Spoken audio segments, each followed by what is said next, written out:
In your top story this evening, Union Pacific Police and Ward County Sheriff's deputies monitoring railroad crossings in Monahans today.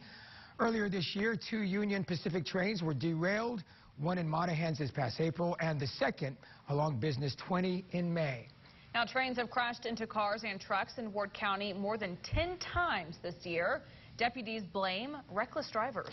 Big 2's Clark Finney got to ride along with the officers inside a train car as they kept tabs on crossings. So, Clark, what'd you see out there?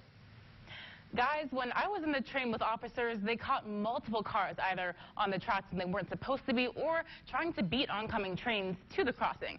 They say this is the main reason for the number of crashes.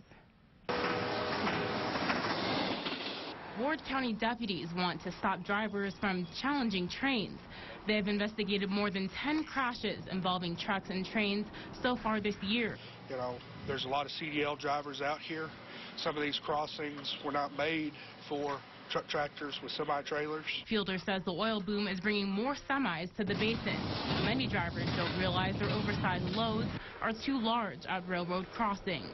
These people are pulling up to maybe the designated stop point on stop signs and not realizing that their load or their trailer is still on the tracks, resulting in a crash. But officers say trucks aren't the only problem. The main issue is people thinking that they can beat the train. Maybe they see a train coming in the distance or the gates are down and they have that thought cross their mind, oh, I can beat that train.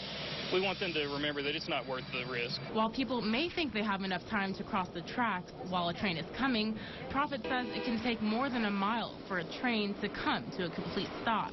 And the extra time you might get by crossing early isn't worth it.